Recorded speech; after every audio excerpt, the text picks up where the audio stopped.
Those in favour say on the contrary, nay.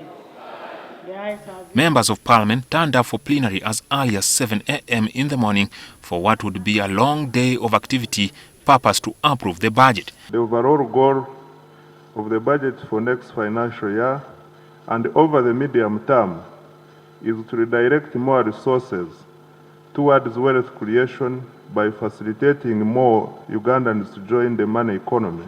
The Budget Committee, tasked with the job of scrutinizing the appropriation bill, largely agreed with the proposals presented in the budget by the Treasury. In the next financial year, 2023-24, the government will have to look for 52.7 trillion shillings, which is the total approved value of the revised budget from 50.9 trillion shillings that was initially presented. However, the discretionary source for distribution to entities has thinned down to 25.4 trillion shillings from 25.16 trillion in this financial year. Most of the money on this envelope is the fixed monies because of the restrictions where government has put in place. Honorable colleagues, some of these monies, for example, budget support, grants and loans are fixed for particular projects. Others, like domestic debt, refinancing, rollover.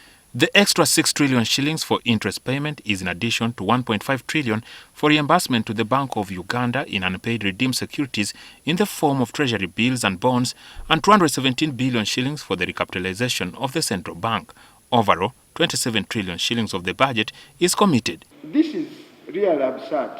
Because as we go to reallocate, let us know that the only money to play with in the whole 52 billion budget is only 52 trillion budget is only 17 trillion.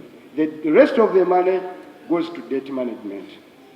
The government expects to finance the 52.7 trillion budget with domestic revenue collection amounting to 29 trillion shillings, domestic debt refinancing or rollover at 8.3 trillion shillings, external financing worth 8.2 trillion, 2.7 trillion shillings for budget support in the form of grants and loans, and 287 billion shillings from revenue collection by the local governments.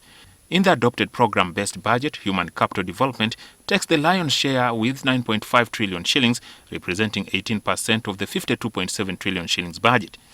It is followed by governance and security, which has been allocated 7.5 trillion shillings, 14% of the budget, then integrated transport infrastructure and services at 4.4 trillion shillings, representing 8.5%. Jackson Onyango, NTV at Parliament.